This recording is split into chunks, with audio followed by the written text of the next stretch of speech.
Love them enough to make sure they're buckled up in the back seat. Show them you love them. Keep them safe. Visit nhtsa.gov/the right seat. Brought to you by the National Highway Traffic Safety Administration and the Ad Council. KAKU. I just feel awkward silences with my laughter. 88.5 FM. You are listening to Talkative Radio on KAKU 88.5 FM, the voice of Maui. This is Talkative Radio, the show where nothing is off limits and no topic is safe. From pop culture chaos and celebrity nonsense to marriage, motherhood, menopause, and everything in between. This is real life, loud, unfiltered, funny, and sharp as hell. Hosted by Allie B, sketch comedy writer, media troublemaker, coffee shop owner, businesswoman, and a woman who does not tiptoe around the truth. You've seen her on TLC, TMZ, and the Gypsy Rose doc series. Now she's bringing the heat to the mic. No scripts, no safe opinions, no fake smiles. Just real conversations, wild laughs, and the kind of honesty most people are too scared to say out loud. This is Talkative Radio. And now your host, Allie B.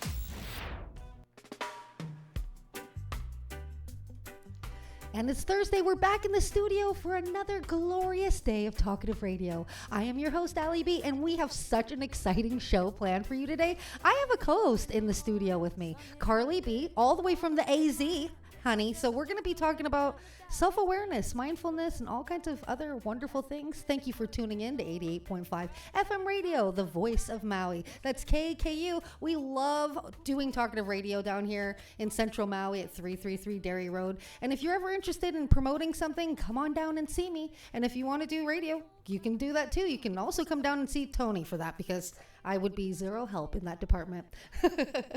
Oh my goodness. We have such a great show, Carly. Thank you for coming on with me today. Hi. Can I hear you? I don't hear you. Yeah, I can hear you. You don't hear me? Oh, why don't I hear her? Do you not hear me? I don't hear her at all. Do you hear her? I'm on. Hold here. Hold on, my amazing studio audience. Oh, sorry. There we go. There you go. Say hi, Carly. Hi. Can you hear me now?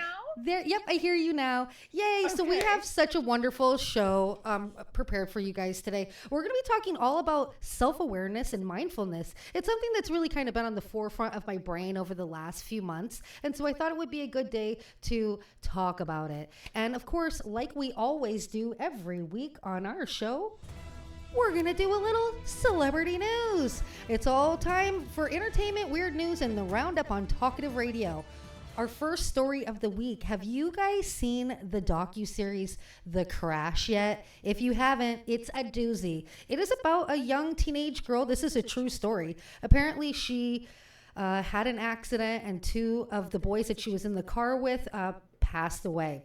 The new Crash documentary everyone has been talking about is creating major reactions online. Viewers are describing the documentary as emotional, unsettling, and incredibly detailed. The film reportedly walks audiences through the timeline leading up to the disaster, including communication failures, mechanism concerns, and decisions made in moments before the tragedy unfolded. What's really getting people talking about this docuseries is focusing less on human error and pressure, and yeah. Where did I go with that one? It's okay. I found that it was, I saw just the preview of the one for Netflix, and because I didn't really know much about this story. And I have to say it was daunting, no breaking. It was daunting, no breaking. There are three documentaries about this story. There's one on Hulu, there's one on Netflix, and there's one somewhere else. They all give slightly different perspectives. I'm not sure if anyone tuned into TMZ today, but the father was on TMZ this morning, and he was making zero sense. I don't know, like these parents, they don't give their kids like any structure. Like the dad is totally fine with her being a party girl. It was just totally insane. So if you have not watched I saw like like this was a teenager that was like smoking cigars and stuff. Yeah, she and was wasn't that part of the interview, him saying that it was okay that she was doing he was saying that she partaked in marijuana. Everybody partakes in marijuana. Blase. It was incredible. Meanwhile, late night television is getting a little messy behind the scenes. According to the Huffington Post report, Jimmy Kimmel is publicly defending Stephen Colbert while criticizing CBS executives over growing tensions involving the network's leadership and creativity control in late night television. Kimmel reportedly urged viewers to pay closer attention to how networks operate behind closed doors, suggesting that corporate interests may be affecting what hosts can and cannot say on television. Fans online quickly rallied behind him, both Kimmel and Colbert, with many viewers expressing frustration that late night comedy is becoming increasingly shaped by network politics and advertiser concerns. I believe that that's true. I know that from writing and trying to write like professionally, that a lot of these networks are definitely politically charged. So that is a doozy. 1,000%.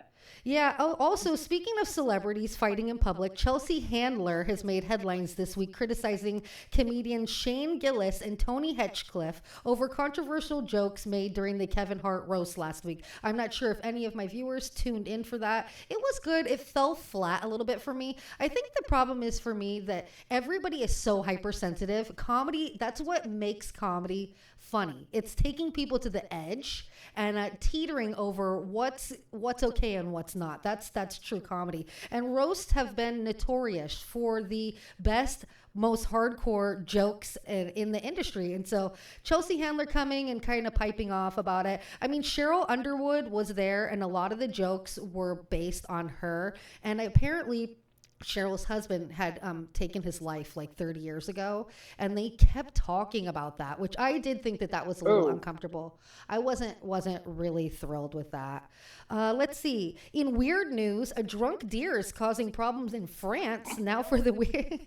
Apparently, the police in France are warning drivers to watch out for deer acting intoxicated after eating fermented fruit that had fallen from trees in the region. I could not imagine what That's so funny. Like. Officials say several deer were seen stumbling near roadways, wandering unpredictably, and apparently disoriented. Authorities joked online, not all road users are sober. Experts say fermented fruit naturally produces alcohol during decomposition, meaning animals can unintentionally become intoxicated if they consume it. I had no idea. Oh my God, last story of the week.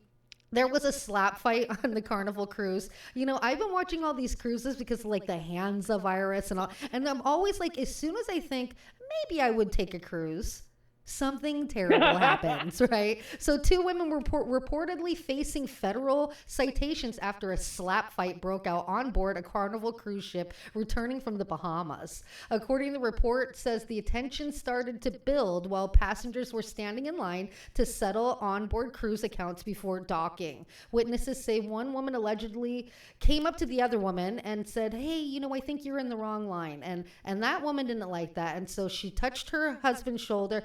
"Sir, I think you're in the wrong line." And that was what took this woman overboard. And so they started slapping each other. Now they have been banned from Carnival cruises. And I don't know. Like, people are so aggressive these days. I just can't keep up with it.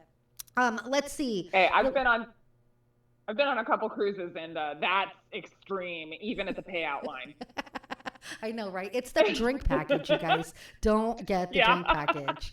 Okay, last of the news for the week. Today is National Be a Millionaire Day. So if you live here on Maui, that would be a good thing that we could become in order to pay for gas and housing here on the island. I wish. And then it's a National Rescue Dog Day, and it's National Bee Day. So there's a lot of national days today. They're good. It's not like Hot Dog Day or Donut Day. Wait. Allie, it's National Bee Day, like Carly Bee and Allie Bee. It is. That's right. I love that for us. Throwing a Cardi B too. Let's go. Oh my goodness. All right, let's just get to it. You guys, we're talking about self-awareness and meaningfulness in this episode. I feel like it's come to the forefront mindfulness, of my dear. Huh? Mindfulness. Mindful. What did I say? Meaningless? Meaningful. Yeah. You see what I'm doing today? Meaningfulness. Oh gosh, you guys, it's Thursday. Hey, by the way, It's okay. if you are tuning in on your drive home today, be careful because it's very windy on the highway, on Pi'ilani Highway. It was super windy this afternoon. Thank you for tuning into 88.5 FM radio, the voice of Maui. We are talking about self-awareness and mindfulness on this episode, not meaningless, mindfulness, because we don't want you to be meaningless. Self-awareness is the ability to take an honest look at your life without any attachment to being right or wrong. What do you think about that? Well, so self-awareness is something that takes time, first of all. Absolutely. And the mindfulness is the way that you can gain self-awareness without actually being critical of yourself or being hypercritical of yourself. Because I feel like many of us are that way, right? Absolutely. Self-awareness is a strange thing because only one day you wake up realizing that the problem wasn't not always essentially somebody else, but sometimes it's your reactions, your emotions, and your timing that are that inability to slow down before speaking, which I am totally guilty of all the time. Do you see how I stumble over myself even on live radio every now and again, and mostly in every conversation ever? Yesterday, my husband was irritating me really bad, and I had to practice self-awareness, and I had to step away from the situation because I don't want to be ratchet in my late 40s any longer. So I thought that it would be really interesting if we talked about the power of self-awareness, and we talk about, things that people do that show a lack of self-awareness. So let's just get right into it, and then we'll go back and forth on this list. Also, if you haven't checked out the article, there's a great magazine called Greater Good Magazine, and they did a whole article on how self-awareness makes every habit easier. I think it's a great article, and that's what kind of triggered this episode. And feel free to leave us comments on www.talkativeradio.com, and we're going to continue this conversation in multiple episodes because I feel like it is one that we could really stretch because everybody needs a little lesson on how to be a little bit more self-aware. So 15 ways to become more self-aware. We'll start with the first one. Pause before reacting. What do you think about that? Are you a pauser before reacting, or are you a react right away person? It depends on the situation, honestly.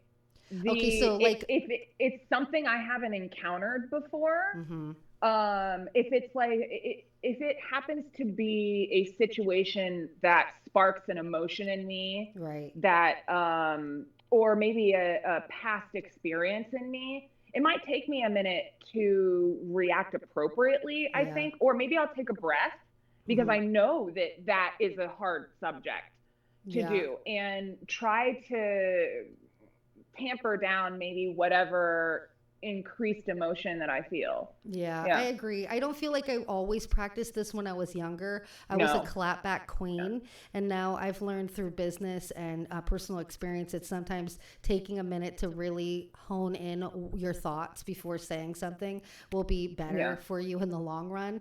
Also, the same with text messaging. Like people will text message you something, and you don't know their emotion in the text message because it's text, and so you can take it wrong. You can't hear the tone. Yeah, and then you start texting them back, and you're like, oh God, that sounds really terrible, So pausing before reacting, I feel like, is very important. I think we can all practice this every single day. Pause before reaction. Pause before reaction with your children is a number one for me. And we've talked about this a lot on the show in the past. I'm a mom of 3, and sometimes you have to have no reaction in order to have these moments where your kids continue to speak to you, right? So it's like no physical reaction, no verbal reaction, just listening and putting it in the back of your head, and then sitting on it and not necessarily saying something right away. And then your kids will keep talking to you. And I feel like that's really important because you say one wrong thing and then your kids are like, whoop.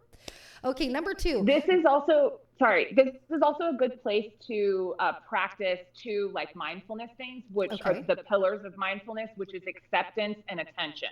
Boom. So accepting your feelings and then paying attention to them as well. Why did I feel this way? Why did this, why did this make me react that way? And that's going to be applied to probably any one of these questions. Right. So, yeah. I agree with that. Okay, so number 2, journal your thoughts and feelings. I feel like for Carly and me, we're both writers, so I think it's easy for us to journal. I know you, Carly, you write every day, right? Do you do any free writing practices? I don't write every day, but I write most days. Yeah. And I don't do a whole lot of free writing anymore. But if I'm emotional, it's a great way for me, or if I'm not understanding things that are happening in my life or the world, it's a great way for me to process Right. or start the process of what I'm thinking Yeah, without I agree. any judgment towards myself or towards what I'm feeling. Yeah, I feel like it's really good to jot down your feelings every day. And I feel like Yeah. working with Second City, we're really trained to do this free writing every day where we just put the pen to the pad and we just write whatever Yeah. is in our brain. And it conditions you to be able to just write quicker and faster. And I think that's great. Yeah. But journaling your feelings is really good. But I've known people in the past that will like write a letter and then mail it to you. And then their feelings are done because they wrote it in a letter and mailed it to you. But then you have to receive the letter and then have a reaction to it. And that always stresses me out. I don't like that very much. That's a little bit of that's like a one-sided way to have a conversation. Oh, 100%. I know. Like my mother-in-law used to do you that to made me. your point and what you believe in the letter, and then you sent it and you feel fine now. Yeah. But now the person who gets it sometimes has no idea where some of these feelings come Emotional from. And then turmoil. yeah, and then you can't there's no way for you to really react, right? That's very true. Or if you do react, you're like, what? Yeah, I know, right? That's so true. So Right? listen, just journal. You don't have to tell us every time that we do something to upset you. I used to work with this girl, okay? And I would leave. I'm sure she's going to see this on Channel 55. Love you, Reg. But Reg used to tell me all the time, like I would leave work and then she would call me and she'd be like, girl, you know what you did to irritate me today? And I'd be like, what? Like, why didn't you just tell me? So like, I feel like just writing down your thoughts and just throwing them away and then only reacting to people's behavior when it's necessary, right? Okay, number 3, ask trusted friends for honest feedback. I don't feel like all friends are very trustworthy in this department because you know how No. you have those one friends that'll be like, yeah, you look cute, do it, you know? Like I was at a party this weekend with my best friend and she ate something and had something on her tooth and no one would, as soon as I saw it, I was like, oh, you have something right here, like we're taking pictures. Yeah. And she was like, oh my God, thank you, because everyone else would have just let her walk around like that. So true friendship is honest, positive feedback, and not always positive feedback, just feedback, but you need it from someone that you trust, right? Yeah, and honestly, I feel like if you're a friend and you're not telling someone, they have toilet paper stuck to their foot or, a leaf in their hair or their makeup's messed up or whatever, you're not really being a friend. Like, take a second. Don't blurt it out in front of other people. Yeah. That's a mistake. But Yeah. like, take them to the side or like text them, be like, hey, you have something. And then be like, look at your phone. Yeah, Like, exactly. Exactly. Yeah. Yeah. I do that Like, a that's lot the with my best way to best do friend. that. My best friend Alicia, there's so many times where I'm just like, what do you think about this? Like, am I reacting right or wrong? And she's always usually a level-headed person. So it's always good to have like a couple good level-headed friends. And sometimes you're not going to like their feedback or what they have to say, but you should listen to it because a real friend will tell you what she feels. And I think that that's really important. Okay, notice Like those pants don't make your butt look great. That's great. Okay, so number 4, notice reoccurring emotional triggers. Oh, this is important. I had an experience recently where I triggered someone and didn't realize that I was doing that at first. So I feel like you being around certain people, you have to know those triggers and their type of personality to know how far you can go, especially when you're kind of like a jokey person like me. People can take that pretty seriously. So I think noticing reoccurring emotional triggers. Okay, number 5, practice mindfulness or meditation. Do you meditate, Carly? I do. Do you I really? do a lot. Really? Yeah, I have there's a hard lot of time. there's a lot. Well, okay, so Allie, there's a lot of different kinds of meditation out there. Okay. And I think so many people are just used to the like cross your legs and, try and focus all your might on not thinking about anything, but that's not really how it works. Yeah. And there's a meditation that's guided where they tell you, one that really helped me, especially with my insomnia, was one that just told me it was okay to sleep. Like, this is your time for you. Relax. This is your time. Take it. I'm glad you're doing this. Like, this is a good thing, you know, and it was kind of like that and had a little music in the background. And there's a bunch of free, wonderful apps out there as well. I use Insight Timer. I have a hard time, like, love it. I have a hard time slowing my brain down enough. I think that's pretty normal, though. Yeah. That's really normal in the society that we live in, though. Yeah. I got hypnotized a couple years ago, and that was the deepest I went into meditation, or what I felt like meditation. And I loved it. I thought it was absolutely wonderful. So I think meditating, a lot of people do that here on Maui too. Meditating is very big here. Self-awareness is very big here. Sound baths are also totally big here. I do like a sound bath. A sound bath, it'll give me like tingles and things, and I'm like, okay. I went to a sound bath recently. Live. My friends invited me to a sound bath, and I'm like, who invites the deaf girl to a sound bath? Like, seriously, guys? We could have had drinks. Like, I was like, this week, no personal sense to me. Okay, number 6. Oh, I love that. Take responsibility for your actions. Ooh, girl, you out there listening right now, take accountability for your actions. It's just like that documentary we were talking about with this girl who had this accident. Her parents don't want to take accountability for raising her the way they did. So I think it's really important, and it is very much a part of the growing process, is being aware when you make a mistake. And so, like, for me, being perimenopausal over the last couple of years, I lost my dad and my father-in-law on the same day. My mom got cancer last year. So many things that I was going through that made me unstable and probably a lot to deal with. And then as I'm coming out of that, I'm like, oh gosh, that was a lot. And so I've been personally going around to all my friends and just pulling them aside and being like, thank you so much for sticking with me. Yeah, because I think that's really cool that you did that. Like, you're going around and being like, thank you for loving me and being with me during this insanely difficult time. Like, I was not myself. And you know that I wasn't myself. Yeah, and I think my friends appreciated it, and I think it's also self-growth, realizing that I'm standing on the other side of that and going, that's how I looked, and that was a lot, and I'm sure that was a lot for the people around me. So taking accountability for actions. Okay, how about listen more than you speak? Oh, always had a problem with this when I was a kid. My grandpa used to say to me, breathe through your nose, not through your mouth. Oh, yeah. So listening more and listen more than you speak. Sometimes you have to listen and absorb what the person is saying, and you shouldn't be so quick to just reply so quick. Do you feel that way? You interact with a lot of people. Carly, one of the things that I love about her is she has a great social media following, and she does these lives every day, and she has all these like hundreds of people that are coming into her lives, and she's very good at being able to speak, but also listening to the comments and interacting with the people. And I don't have such a good process with that. Hey, I'm going to bring you on. I'll teach you how it works. Okay. Number 8, identify your strengths and weaknesses. Identify your strengths and weaknesses. I think all of us need to do that all the time. Like, strengths, I'm very good at being a wife. Weaknesses, I would be a terrible pharmacist.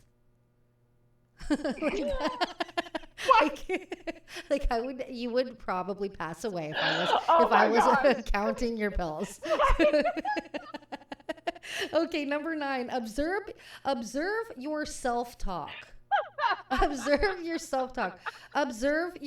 Like, well, what does that mean? Like, so I'm just supposed to listen to my brain telling me all this stuff and then go, what does that mean? Let me help you with this one. Okay. Can I help you with this one? Please do.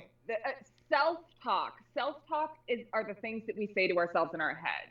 A lot of times they can also be like unwanted or unneeded thoughts. And these will come and go. And sometimes they can be worse and be very critical of yourself. And so that is something where you realize, okay, that's not really what I think about myself. I don't really think that I'm a waste of space, right? Yeah. I don't really think that, I'm always going to be a failure. But my brain keeps telling me I will be. Noticing that that's something that's not actually true is good to like let that. And that's a hard thing to do sometimes, though, because our brain loves to trick us. Yeah, it's like the angel and the devil on your shoulder. type of situation, you know? Half of you's telling you to do the right thing and the other half is like, no, girl. And remember, your devil side, to use your analogy, your devil side is made up of a lot more than what you really think about yourself. It's what society puts in your head. It's what the rest of the people around you tell you that maybe you need to be. Maybe that's not really you. Maybe that's not really what you want. And that's all based on what is good for you, right? Yeah, like I read this article recently and they were talking about like the valleys of your brain and how like when you have a certain thought process, the neural pathways. Those neural pathways. And when you refrain from saying those negative things to yourself, that it heals that part of the brain and then you can retrain your brain to be a more positive thinker. So I think that that's true. We have to stop telling ourselves negativity and start telling ourselves more positivity about ourselves. So I'll start and I'll say, I am a great friend and I'm a great friend and I am fun to be around. It's a lot easier. Okay. It's a lot easier when you do this by yourself. Okay. Because then you're not as like, oh, I shouldn't say this about myself out loud. Like there are certain things where sometimes we're like, oh, that feels a certain way and I don't want to feel that. But I highly recommend talking to yourself in the mirror, actually. It's something that I do That's a great tip. Often to help and even making eye contact with my own self. If you have trouble with that kind of thing as well, try that. That's such a good tip. Really looking at yourself in the mirror and being comfortable with that. And it's hard though. It can be. It can. Okay, so number 10, reflect on how your words affect others. Oh, this one is also big for me too, especially being in public and being a business owner. And like I always tell my staff, owning a coffee shop, we're the first thing that people see in the morning. We're their first experience. And you're their wake up. Yeah, you know, and we're what's going to set your day in a good tone or a bad tone, that first experience of the day. So learning when to use your words correctly and when to just refrain, I feel like has been a big process for me to learn, but I'm learning it. You know, we're learning every single day. So reflect on how your words affect others and make sure that you're speaking a lot more positivity than negativity. Number 11, set aside quiet time each day. I do this every day too. I don't know about you, Carly, but I don't watch TV during the day. I like a nice quiet space. I like to walk in the morning by the beach and kind of like reflect and just kind of take a little quiet time. I'm learning how to do that. I didn't always do that though in my younger years. What do you do? Do you take walks or give yourself time like that? Oh, I do, but in a bit of a different way. Okay. So for me, it's really hot here. It's Arizona. Arizona's a desert. So I wish that I could, you know, stroll on the beach. I did grow up in California, and although I was a bit away from the beach, it is one of my favorite places to be. Although I'm not a fan of the sand, I like to be there at night, though. Yeah, that's true. Would you have a park nearby you? I have it. We have like a little. I wish I had a better park near us. But what I do is I will like if I'm driving and the sounds are too much, or if I'm going out, I won't put any sounds in my car. Like I will just sit and think. In my house also, I do have quiet time where like I'm reading or I'm writing. And that's usually mine. I love that. Okay, we're going to take a quick commercial break. Tune in right after this break, and we're going to continue the conversation about self-awareness.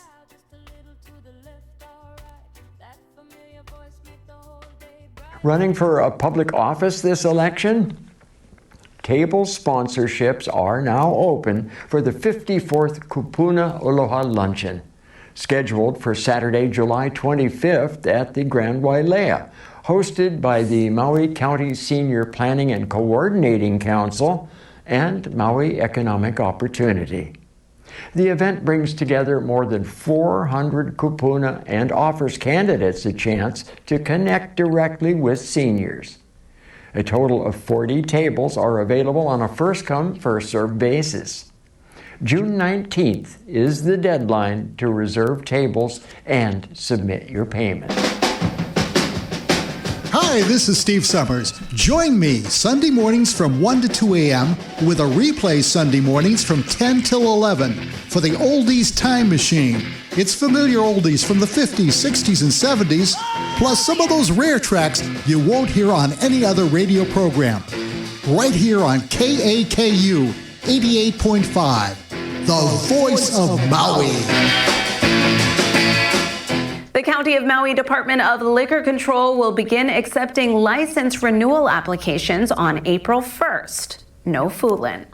Monday through Friday from 8 a.m. to 4 p.m. Renewal applications must be received with all required documents by June 15th.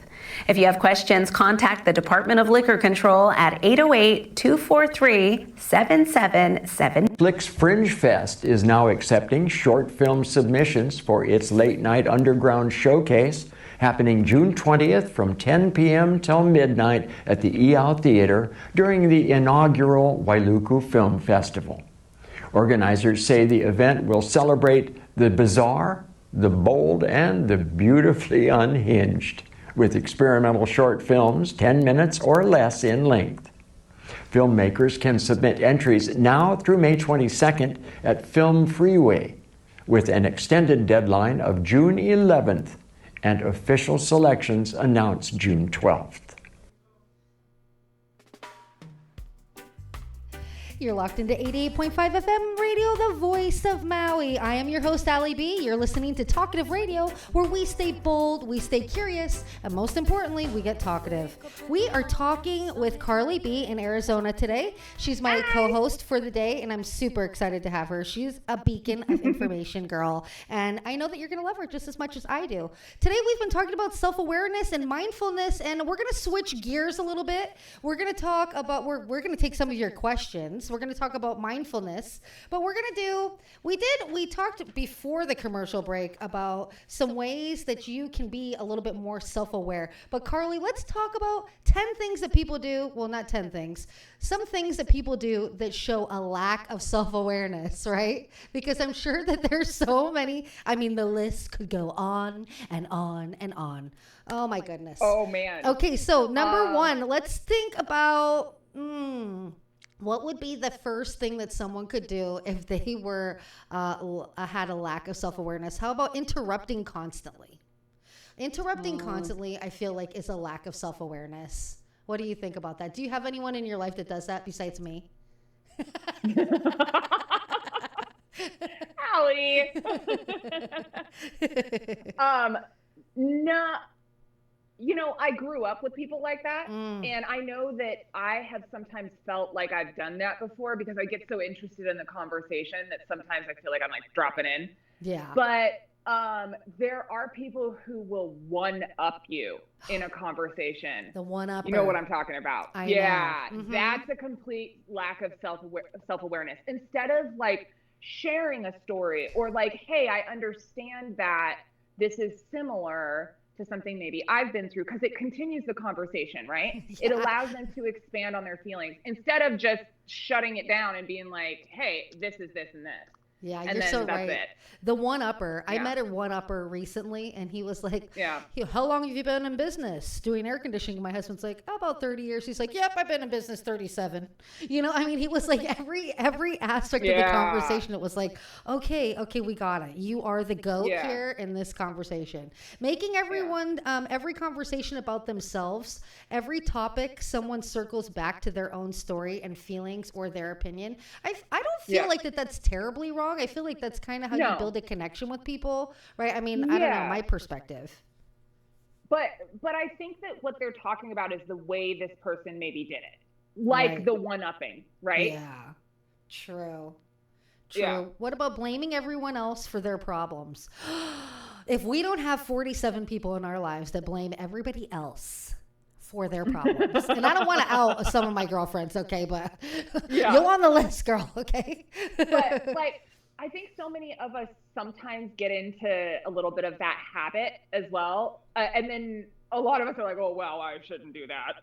Because there comes to a point where, like, I know I've done a little blaming before of other people, especially my family, which, you know, my family is not fantastic.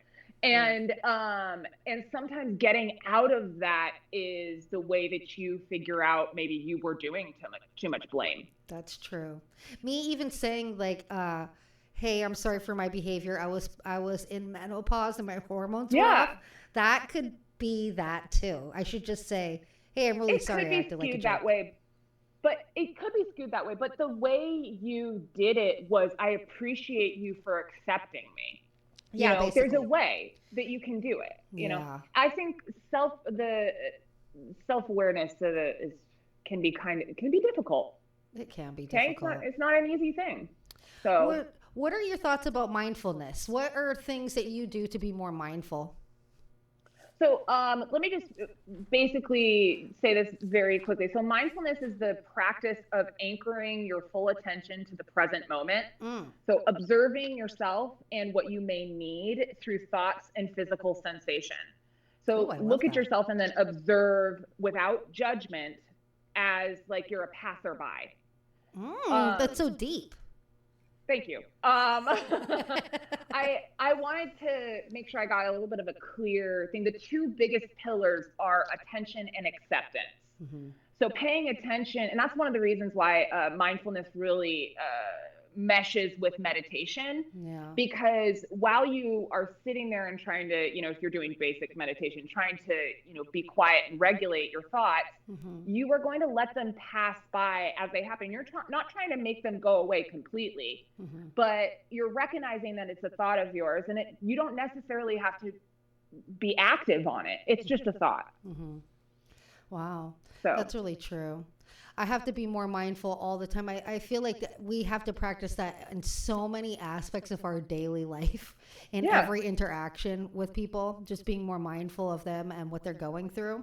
Let's take some viewer questions, okay? Because we have about 20 more minutes, and then we'll get into some more random stuff at the end.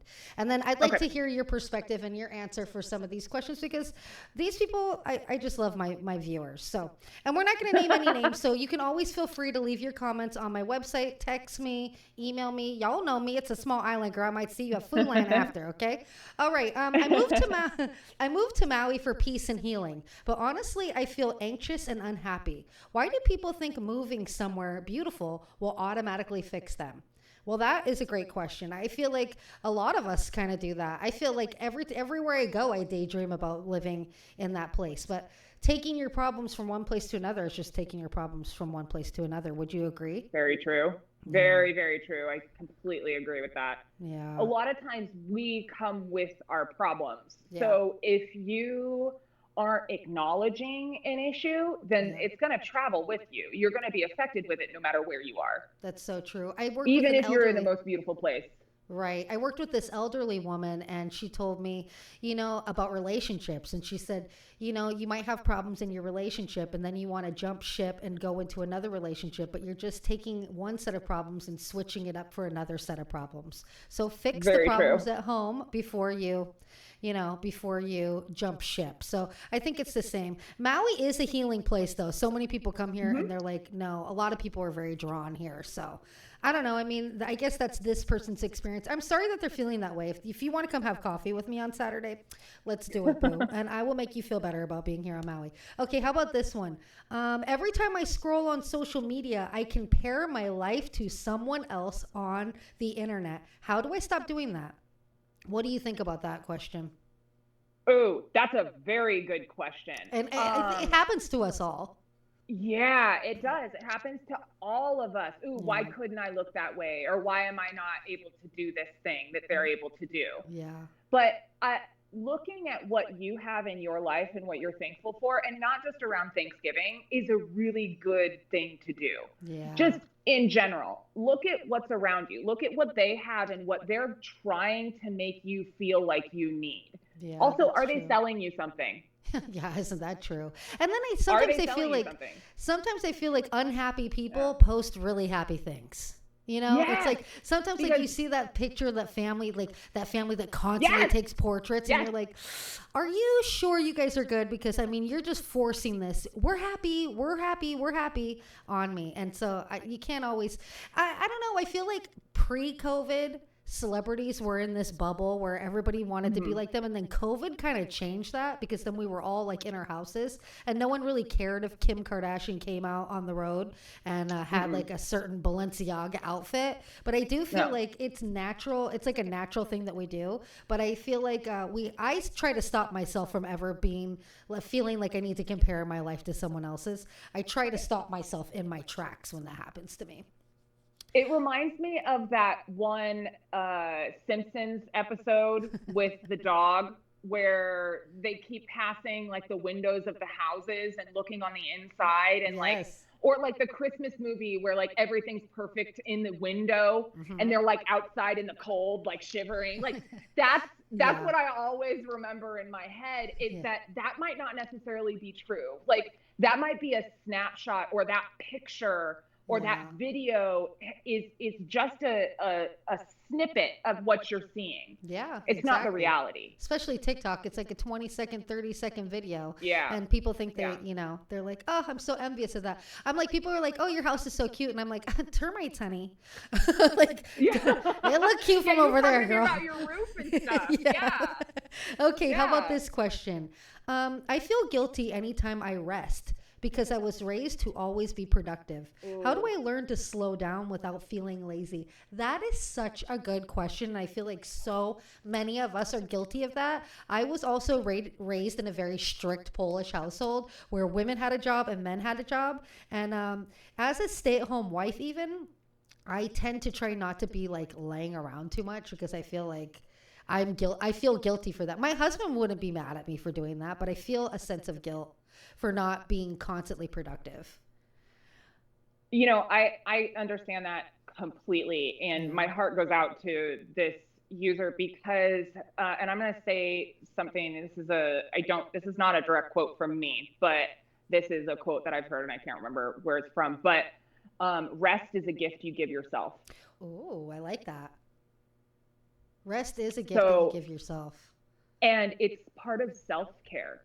It's a huge part of self-care, is realizing that you right now are tired. Look at how many things you've done today. Sit down. Yeah. I felt like that was me yesterday. You know? I didn't get as much done as I wanted to, and I felt really restless in the night, and then I just had to be like, calm down, it's fine, you didn't get it done. Yeah. You know, whatever. So don't feel guilty. The anxiety that you're never doing enough, that's what that is. It's like, I also have anxiety ADHD that you're never doing. Yeah, I have ADHD, so if I have too much clutter around or whatever, I get like really stressed out and agitated. So I like structure. I like the same thing every day, and so I can't sit down at night unless everything is done. To like watch my father TV. was like that. Yeah, I do that all the time. Okay, living and in he only did it around the dinner table. Oh, isn't that true? Huh? Shucks. Okay, how about this one? Oh, we have so many. I don't even know if we can get through them all. But then we're going to talk about some other random stuff towards the end. Okay. My husband says I overreact emotionally, but I honestly don't notice when I'm doing it. How can someone become more aware of their emotional triggers? Girl, if you're married, I feel like you know your triggers. Like my love language is acts of service. My husband's love language is touchy, touchy, touchy, kissy, kissy, kissy.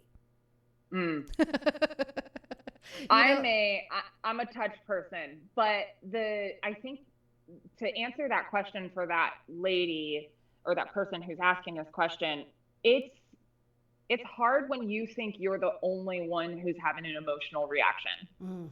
Yeah. And I think maybe that's why you're having such a big emotional reaction, because whatever you need, you're not getting from your partner in action or in word or in like emotion. Yeah. I think men, they communicate so differently than women. Yeah, they're very, they do. Black and white when it comes to answering questions, where we're more emotional people. So I don't know. I feel like husbands should know our emotional triggers. Like they know, like my husband knows what's going to set me off and what's not going to set me off. But I think we all have to practice just dialing back and sometimes just walking away. I'm learning how to do that now, but I've been married for 25 years. You know, you can't always walk away, but you're constantly learning that. So I hope that you're not too over emotional with your husband, but maybe he shouldn't trigger you and talk about his fishing trip that he's going to take by himself with 3 friends. Like, you know, I mean, some things like, it's always for me is like house stuff. Like my husband, I will get completely over triggered if my husband, like, I just want him to say, okay, we'll work on that. We'll fix that. But instead he's like, oh, and then that sets me off. So okay. So that's an emotional conversation and a practical conversation that you're talking about there. Yeah. So you might be for this commenter, you might be having 2 very different conversations. And that's why you feel like you're never going anywhere and you get this heightened emotional response. Because you're having an emotional conversation with your husband before a practical one that you may need. But so they're true. starting with a practical conversation when you need an emotional conversation and you're getting frustrated. Yeah, that is so true. Oh my God, it's so hard. It is really hard to be in a relationship though. It's you know? very difficult. And there are going to be times where you're over emotional or you get triggered. I mean, it's a part a part of life. I think also a lot of younger couples, they jump ship the first bad thing that happens. Oh, so fast. And order to really make it the long stretches to be able to work through those things. So I just typically in that situation when I'm being overly emotional, I just move rooms. My husband wants to always be in the same room with me, so he feels very offended if I'll go in the room, he'll come in the room, and then if I go in the living room, he'll go, "Why are you leaving me?" And I'm like, "I'm not leaving you. I'm just changing scenery so then I can feel emotionally regulate myself." Okay, let's do another one. I started journaling and it's making me realize how much anxiety I actually carry every day. Wow, girl, that's all of us. Is that normal when you first start becoming self-aware? Oh, yes. I feel like yes, right? It is very much so when you start to become aware of that. And I do feel like journaling will, you know, I mean, you're thinking back to those moments, right? I haven't always been really easy to be a friend with or to have as a family member, but yeah, I think that journaling will be good though. I don't think that you should stop journaling in that aspect. What do you say to that? I say it's similar. So it's a very good thing that you're doing that. And of course you're going to notice more of your anxieties once you write them down. Yeah. Right? Because they're on paper and they're in front of you. Also, there's so much of this life that makes us anxious, especially the future. Like the future in anything, like just put all of us are constantly anxious about the future, right? Because we can't predict it and we don't know. Yeah. And that inherently makes us anxious. So if you are noticing that you are far more anxious, that's okay. Breathe into it. Really, breathe into it. Something you can try is called diaphragmatic breathing, which is where you breathe in from your belly instead of your chest. Because if you're anxious, like me, if you have anxiety, you will breathe through your chest, which is not helpful. But if you're breathing through your stomach right here, it's sending signals to your brain to calm down. So diaphragmatic breathing. That is a good piece of advice. You are a beacon of information, girly girl. Thank you. You would never know that you ever had anxiety or you were ever not self-aware or you were ever not mindful because you were just you're always just so wonderful. I love that. I love that. Breathing exercises are huge. Do it. You will feel better. Let's take one more or two more questions and then we'll move topics and we'll just finish up this show because we literally have 10 minutes. If you're just locked into 88.5 FM KAKU, the voice of Maui. Hi, I'm Allie B and this is Talkative Radio. We do this show every week, every Thursday. And so we're happy to have you aboard our plane today. We're talking about self-awareness, mindfulness. We're taking your viewer questions and we're just, the older that we get, we become more self-aware of our surroundings and our communications with people. And so I thought it would be a good topic to kind of dip into. And I'm really glad that I had Carly here because she really hones me in. I feel like we're really good together actually, because I'm a little chaotic and you're a little less chaotic and you're like the calm one. I am pretty calm. You are a calm girl. It's weird because it took me a really long time to realize that. Really? No. I knew that as soon as I met you. I was like, oh, I like this girl. She can hold me in. Okay, how about this one? This one is a good one. I read this one last night and I was like, oh, girl, I can resonate with this question. I work in hospitality and spend all day smiling and being nice. But I'm emotionally drained by the end of the the day. Is people pleasing connected to self-awareness? Ah, yes, so much. And I feel like I am so you, because I have to turn on first thing in the morning for 72 people and hi, good morning, and how are you doing, and da. And even working with elderly people over the last 10 years, I was a beautician with elderly people on South Maui. And it took a lot of me to be that up high and happy all day. And I feel like I kind of did crash and burn at the end of the day. But I think that having that self-awareness that that's happening is also showing growth, that that you are in this position where you're constantly having to smile and to be nice to people, and that it does drain you at the end of the day, right?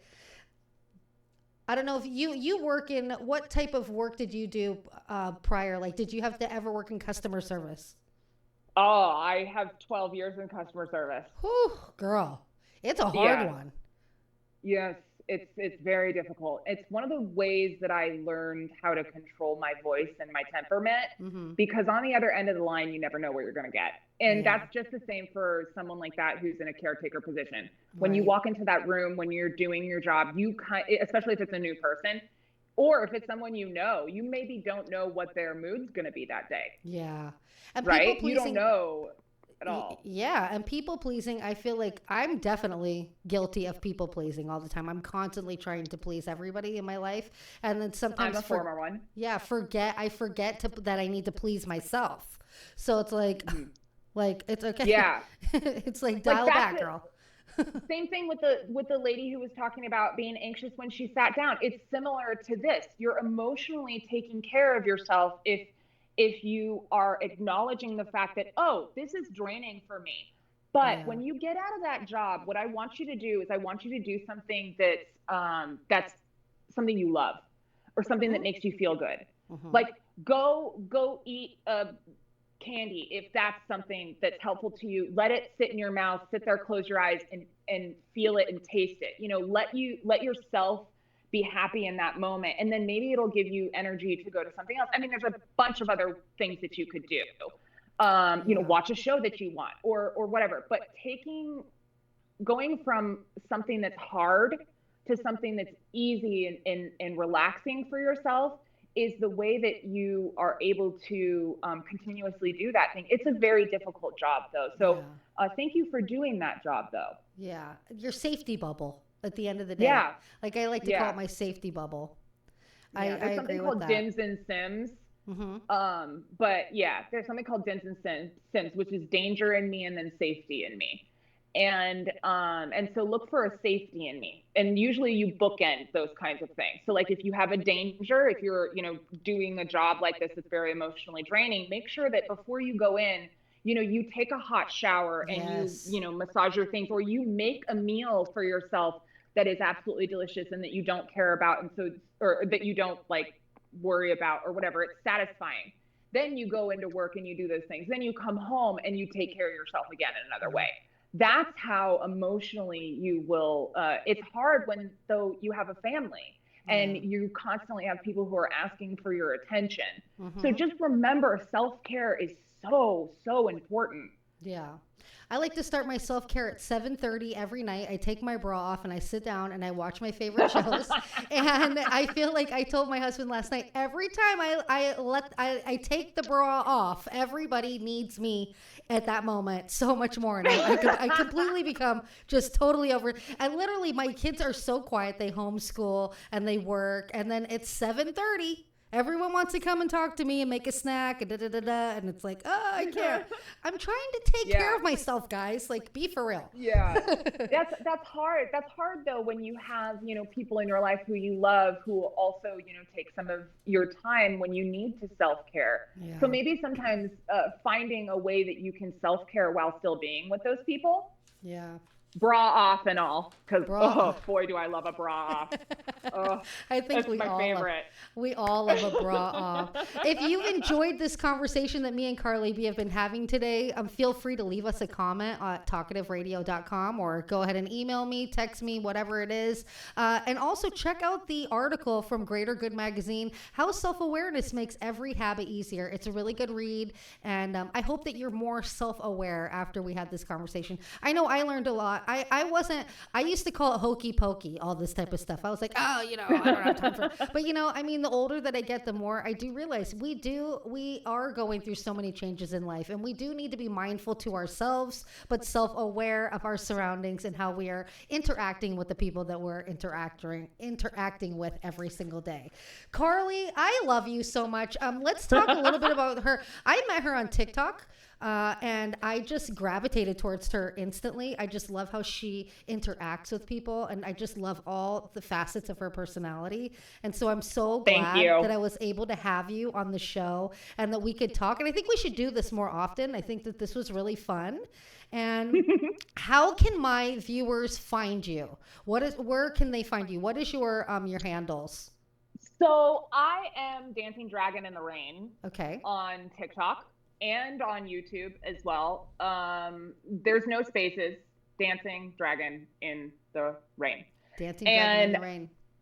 I am also available, if you like my voice, to hire me for projects on Fiverr, and it's Carly B Voice as well. And honestly, this whole journey has been amazing for me. I really love Allie. She and I connected a while ago and have been just talking and vibing. And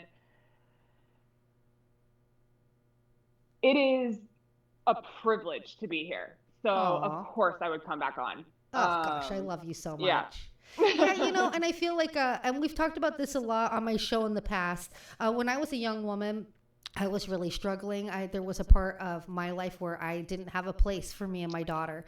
And I would see all these women, business owners, and they would own these like boutiques. And I would say, oh my God, what's your secret for success? And they would turn their nose up to me. So I always said when I was in a better position in life, I would be the friend to other people that I really needed when I was younger. So when Carly and I started talking, I just hugged her like she's my daughter, and I just love her so much. And she's so wise beyond her years. You would never think that this girl is in her early 30s, okay? But she's a smart one. She's a smart one, and I love that. So I'm so glad that we got to do this today. What else do we want to talk about? Any books you're reading right now? Are you reading anything good? I'm writing. You're writing a book. I'm not really reading right now. I might. Okay, so one of the things that I do with you guys on my lives is sometimes I will start reading stories, and I'm planning on doing The Hitchhiker's Guide to the Galaxy, which is a very fun sci-fi read. There's a bunch of books. There's also a movie of the first book, which is actually pretty good. So check that out if you like novels and books. So yeah. Oh, that's really great. Check that out. And don't forget to not sleep on your local library, you guys. I know in this economy, we can't always afford to go out and purchase things, but if you get a library card for $10, you can go to the library and there's tons of wonderful things that you can read. So there's that. What's tonight? Tonight is Thursday. Any good TV shows coming out tonight? I had a list. I don't know what happened to it. Colbert's show is the last late show is on tonight. That's right. The Colbert show, the last show. I don't know how I feel about that whole situation about him, about the network dropping his show, because it was so widely watched. It just makes no sense. And even when they canceled Jimmy Kimmel for like a week and a half after he said, I think he said something about Melania. I'm not even sure what it was. And then they brought him back. I don't know. I don't want politics in my television. Keep things the way they were. I love that show. So check that show out. And I'm watching 90 Day Fiance. All the 90 Day Fiancés are on. So if you haven't checked out before the 90 days, after the 90 days, but girl, don't take 90 days. Stop going to, if you can't find a man here, honey, why are we going to Nigeria? You really thought you was gonna find your man in Nigeria? Be for real. Go to christianmingle.com or date a farmer. I feel like dating a farmer, this show has actually been really, really good this season. So I've been enjoying it. Oh, you told me about that. Yeah, and they're actually nice, and they're like rich and nice and wholesome and cute, and they wear cowboy hats. So I mean, how could you hate that? Thank you for joining me today, Carly. If you are just listening and you want to catch up on this episode, don't forget to download Maui Stream app, and you can watch this episode and so many other episodes we do here at the network any time of the day that you choose. Until next Thursday at 3 p.m., I hope you have a wonderful weekend. Stay out of trouble, be mindful, be self-aware, and I will see you next Thursday. Did that really mean Bye. News move fast, but we moving slow. Smiling through the static, cause we already know. They turn up the talk, turn up the talk, turn up the talk. Telling my girls about my Alzheimer's diagnosis was hard. But Mom's early detection gave us time to make a plan. Talk to your family about seeing a doctor. Go to alz.org/time to talk. A message from the Alzheimer's Association and the Ad Council. The sound of Maui. KAKU 88.5 FM. You are listening to Love Jams on KAKU 88.5 FM, the voice of